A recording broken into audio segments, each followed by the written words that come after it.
welcome to the outro intro for our... Do you want to do the public service announcement or shall I? We're a bunch of idiots and we forgot to record the intro at the show. To be fair though, if we'd recorded it at the show, it would have only been one of us on camera because we didn't have a third cameraman like we did at Dicini. We had the glorious Spam and Egg doing double duty. So yeah, as you can probably gather, this is recorded after our Partizan 2024 experience. We're not going to spoil too much. I hope you enjoy the video and the interviews we got with some of the exhibitors, etc. I was surprised by the queue going in and the fact that we haven't done it before. Yeah, definitely a surprise. Not as, just in case you've got preconceptions, not as historically focused as you perhaps think. It's got more to, it's a broader church than you have probably been led to believe or your preconceptions would allow. So, as I say, if you're in the area, which is sort of like, was it East Nottinghamshire, isn't it? Yeah. Yeah. Just off the A1, isn't it really? Really good road access, to be fair. Certainly for anywhere on the East Coast, here in the UK. If you're in the area, and to check out the Newark showground venue, because they run multiple... I was going to say, they do Hammerhead in late February, early March, something like that, don't they? And then Partizan. This Partizan, which is sort of now in May, which is, what, mid-May? Yeah. And then we have the other Partizan at the end of October. October-ish. Something like that. So yeah, as I say, there's plenty on offer at the Newark showground. Fantastic parking. Entry was a £5. They've got a little cafe, bistro thing on site, so there are options for food and drinks. So yeah, enjoy the video everyone, and we will see you in our next one. Hi everybody, we're here at the Partizan Show in Newark, Nottinghamshire. And I'm here with Ian from Fenris Games. So Ian, just quickly, do you want to tell everybody at home about yourself and Fenris and what you do? How long have you got? Well, you ain't got long because you're trying to sell stuff, mate. This is true. So, and you're busy, I can see it. I've been doing this stuff professionally as an industrial model maker. So we used to work in film and TV special effects and architectural planning and product design and all that kind of stuff. So I've built stuff for a living for 40 years now. We've also been role players and war gamers for longer than that. So my brother works in the same industry. He sculpts most of my organic stuff. So between the two of us, we've just applied industrial professional skills to hobby building. So we do fantasy stuff, we do science fiction stuff, we do scenery, we do miniatures, we do laser cut kits, we do 3D printed bits, we do everything basically, so because we use all of those things in using such a broad skill set. You have got a toe in every war. So and you publish your own game systems we too. We do, yeah, and we import ranges from America and from Sweden and from all over Europe as well. So you're retailing other people's products effectively as well. Basically what we've always tried to do, and the reason I set Fenris up was initially to make stuff for games for ourselves that wasn't on the market.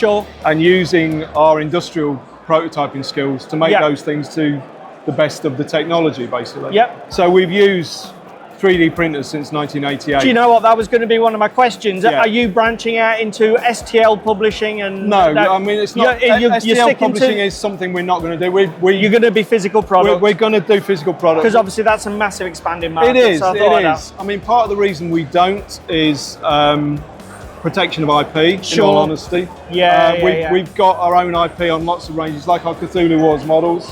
I mean, we did get some great shots of the models in the cabinets, and obviously we'll make sure people. We did these originally for a board game, which did £2.5 million on Kickstarter. We retain the IP on them, so it means that we can sell the models and whatever, which is awesome. Totally separate. And one of the bugbears I have with STLs is that once you release them, they're in the Wild West. Absolutely, because there's no digital rights management that works really efficiently with it.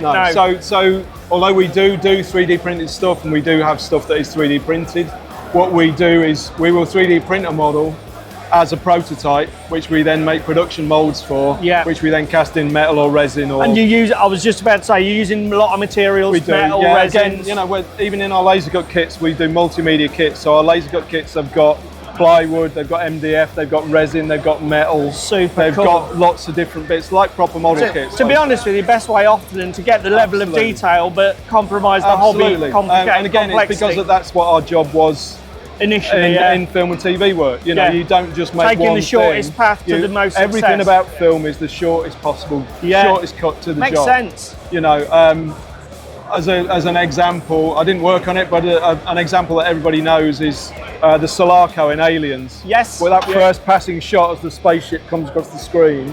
I know the guys who worked on that, and they only built one side of the model. And when they wanted the other side, they just flipped it in camera. Yeah. Because it's far cheaper to build one side of a model than to build both sides and then realise it's not needed. And like I say, just mirror the image. Absolutely. So everything about model making, as far as we're concerned, is getting the best possible result from lots of different things. So we will pull in laser cutters, we'll pull in 3D printers, CNC milling machines, physical hand sculpting, finishing stuff however it needs to be finished. So if people want to check out your products, presumably you sell online, where is everybody going? FenrisGames.com, you'll find us, and you'll find all the different import ranges as well. I think we've got 6 different import ranges at the minute. So. And is there anything new or cutting edge in your range that you want to draw people's attention to? Our newest Kickstarter that fulfilled in March and is now on retail is Army of Duckness. So our background. I remember that. Our the publicity on that. Our background from playing lots of RPGs. We played a lot of RuneQuest back in the day. And my favourite characters were always ducks because they're vicious little gits. So we've done a whole range of ducks and RuneQuest adjacent stuff. So we've got terror birds and bison and sable antelope and baboons and your anthropomorphic animal miniatures are just like, they're really my bag. So I'll definitely be putting in an order. I think it's. We've got at least another one, probably another 2 Kickstarts. Sorry. No, you're right. Of Anthro stuff coming along with a set of rules to go with them as well. So post-apocalyptic dinosaur age. So post-apocalyptic Stone Age monsters. Basically. Sounds amazing. It's got to be done. Thank you very much for your time, Ian. Thank you. And have a good show, mate. Thanks ever so much. We'll see everybody for the next video.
Okay. Hi everybody, we're here with Barnaby from Void Scar Miniatures at Partizan 2024.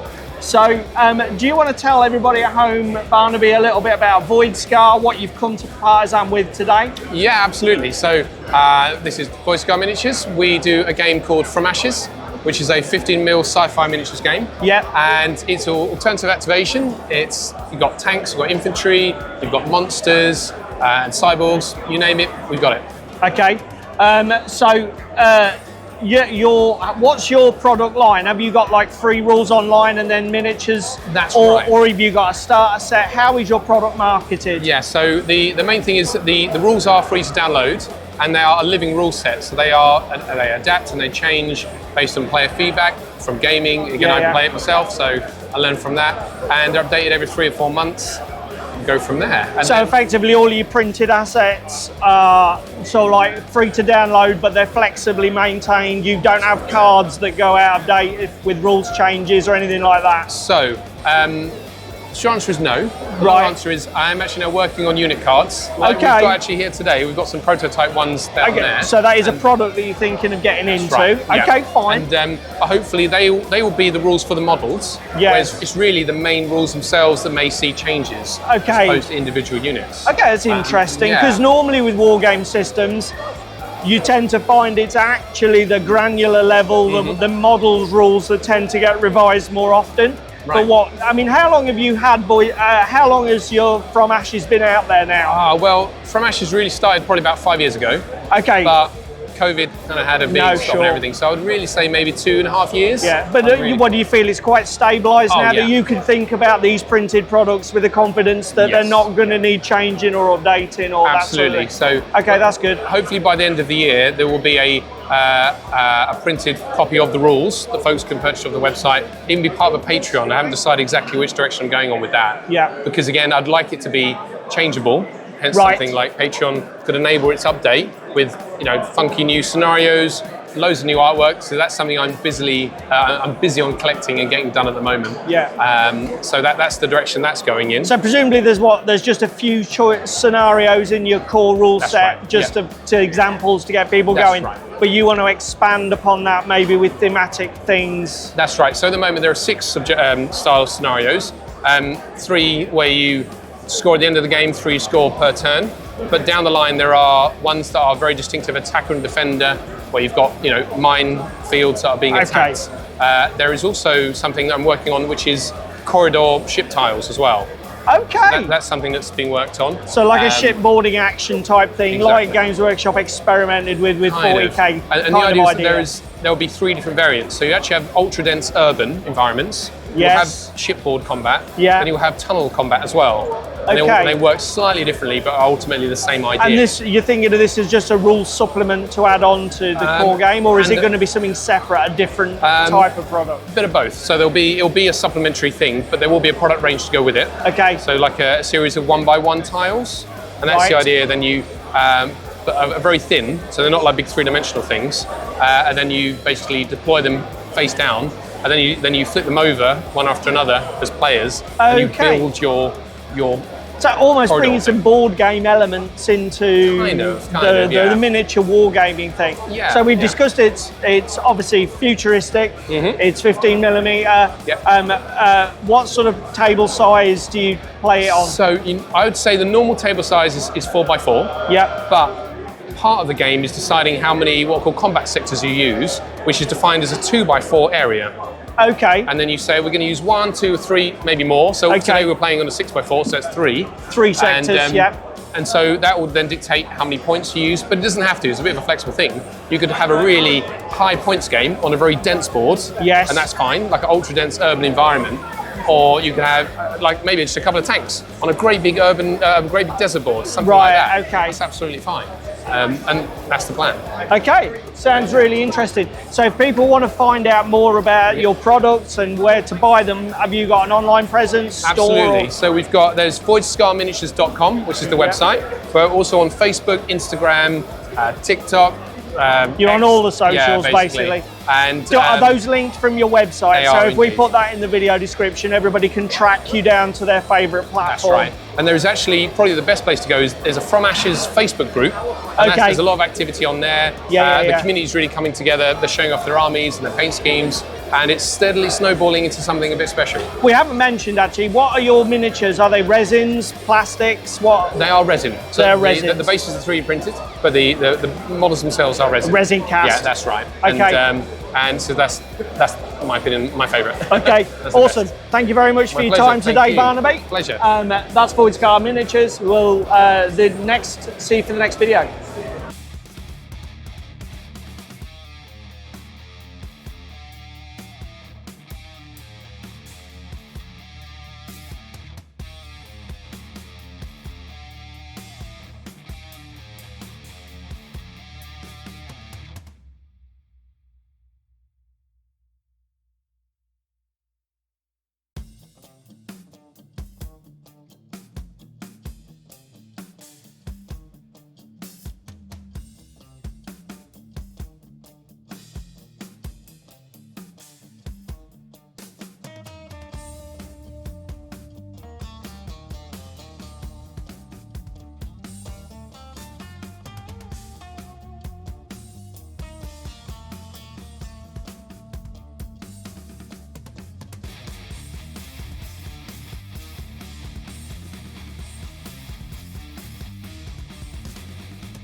Hi everybody, I'm here with Dave. Hello there. And Dave is the author of a new set of wargaming rules. The rule set is 0 Hour.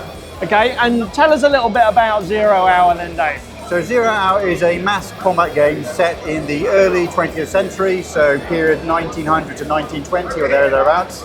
Predominantly aimed around the First World War era, but it allows for conflicts, colonial actions on either side of that period. Right, so, and you said it's a mass combat, so what sort of table size, what sort of miniature count are you thinking? So if you think about a 40k size game, so we're looking at a 6x4 table, probably about 100 figures aside, plus all the extra toys, heavy machine guns, artillery, we've got some tanks, early some tanks, aircraft, yeah. so that kind of thing, but typically about 100 miniatures aside, plus the little extras. Okay, and is it a D6 based system or anything exotic going on under the bonnet? It is D6 based system. There's a few little mechanics in there how we use D6s, so a lot of the random movements, the random shooting is using a combination of 3D6. So depending on the circumstance or the size of the weapon, it might be the single highest of those three, it might be a combination of highest and lowest or highest and highest. Right, so okay. we do use a repeat mechanism of that so far.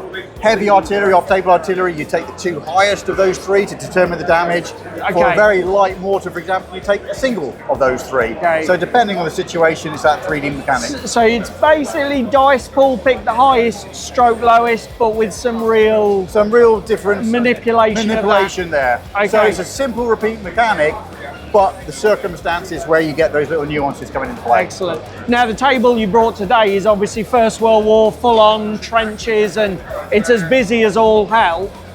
Is it a very terrain-focused game, or does it work quite adaptively? Could you do like an open desert engagement? You can do an open desert engagement. Obviously, there's a lot of firepower, machine guns, rifles, and so on. So it's a very deadly game. A bit of cover, but if you are looking at a desert environment, if you're looking at the Middle East, then some dunes, some trenches, some little copses. But you've got nothing specific about the rule set that is tailored to you, because again, with the sort of market for rule systems is getting so diverse now. Yeah. We're getting people who are tending to specialise, but your game is a real broad It's brush. very broad. It's deliberately agnostic to the setting, so it can be Eastern Front, Western Front, desert. It can be any of these things, and it can be anywhere in that time frame as well. So it's deliberately set. So as a player, you determine your scenery, you determine what your troops are representing, and the rules allow you to pick a basic vanilla army, but you have certain attributes that allow you to tailor to the circumstances that you wish to represent in what you're doing. Okay, cool.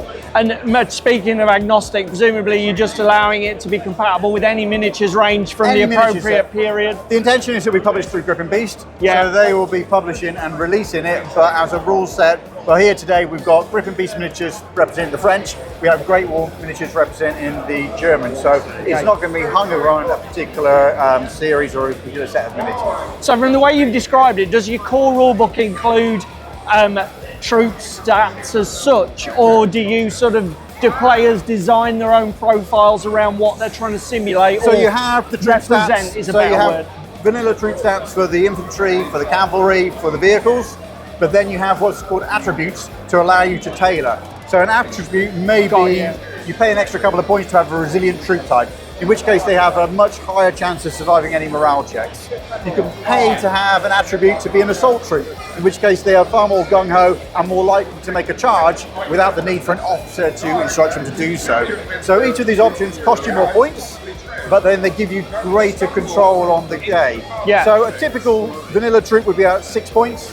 If you took a stormtrooper who has scout, which allows them to move more freely, allows them to attack more freely with assault rules, and their resilience, so they have a much higher robustness in a morale situation, they're about 11 points. Okay. So you build that up yourself. Yeah, Now okay. we're not saying, here's a stat for a stormtrooper. No. We're saying this is our way we would represent So you give an stormtroopers. example. We give an example of how to do Got it, you. and there's for the players to go, well actually I don't think my stormtroopers are going to be resilient, but I do like some of the other perks.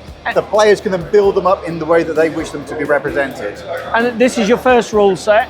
It is indeed. Any plans to develop on it in terms of campaign books or narrative books? Anything in the appendices, anything to add on or extend absolutely. it? So as I said, we've got the rules there, and there's enough there for anyone to go away and make up the scenarios, make up the troop type, or make up their army selections. I think if we could go any further with it, and if there's any demand for it, I'd certainly be looking at taking the We've got about a dozen or so recommended troop types. What I'd like to see is turning that into recommended lists. Again, I don't want to force people down the line of this is how you have to do it. No. It is an open game. It is supposed to be for people to And interpret obviously, themselves. if they're add-on or supplementary products, Absolutely, a supplementary they're free product, for so we people can to advise, you know, what early war, how we represent early war British units, Yeah, German, yeah. so that'll be part of it, and also to take some of the scenarios in the rulebook there is at the moment, but turn that into a campaign system as you suggested. So the rules allow for initial battles that are like gaining some peripheral objectives. Some of the other objectives will be a full breakthrough assault, and then some of them would be an attack and defense scenario where you have, like in this case, the French have got twice as many forces as the Germans. So it's a real asymmetric That would be an asymmetric game, but you wouldn't want to do that all the time. No. But in a campaign system, you might have a more balanced setup in the peripheral games, but then you build up to that big push and taking things further forward in that 2-to-1 advantage situation. So obviously, Gripping Beast to bring this out when? Well, we have the rules are currently being put through by the formatting and everything is being finalised on that. I did the final proof checks last week. During the summer, we'll be doing the photo shoots to support it. Okay. And then I don't know how long publishers take So from that a good point. few months. A good If few people months. want to keep up with your story and find out what's going on with the project, is Yeah. there a place they can go online? There currently isn't, but I'm in the process of setting up a Facebook page for it. So there will be on Facebook, 0 Hour will be the Facebook page, and that'll be the initial approach to it. I'm then looking at people to support me on YouTube videos because that's not my forte. Sure. So I'll then be building up a series of YouTube videos, tutorials to the different scenarios, so how you work through different rule systems within it, so the rules and the orders available for movement, combat, that'll be a series of video tutorials as well. Okay, So cool. that's going to start coming live pretty much through the summer now as a bit of a warming up exercise, so then when we're able to say the rules are now live, then that will come available. Right, so keep your eyes on Facebook, everybody. You're looking for 0 Hour War Game. Thanks very much, Dave, and we'll see everybody for the next video. Thank you very much for your time. No, you're welcome, mate. Oh, cheers. You That are was, absolutely welcome. That's really good.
Sorry, Yeah, James it's is some water there. wetting his whistle. James is ready. This will be edited. I'm sure. That's what they all say. I'm saying nothing else. Right, go on. Okay, hi everybody. Welcome to Partizan 2024, the first one of the year. Now I'm here with James, and you've got a new game coming out sometime soon. Yes. So okay. what to tell us about your game, James? Okay, so the game's called Midgard Heroic Battles. It's going to be published by Ricewitz Press, better known as Too Fat Lardies overall. It's been in development for 5 years. We were hoping it would be out by now, but we're having some layouts and production issues. Okay. But hopefully later on this year. It's basically a heroic battle game. You can play with any figures and many different settings and periods. It's on a kind of spectrum from historical through legendary, mythical and fantasy. I was going to say, you've got 2 games running here Today today. we're running 2 games. Very different, using the same engine. Yes, we're playing Middle Earth with 28mm figures, and over there we've got Trojan Wars with 6mm figures. Yeah. Essentially, it's very much what you call a sandbox game, in that it's a toolkit to run battle games where you've got warriors armed with spears and swords and bows, but the linking fact is they're all led by heroic leaders. So I like to describe it as a narrative battle game where the heroes are the stars of the show, if you like. So, but are the heroes the stars of the show in a quite a command and control way?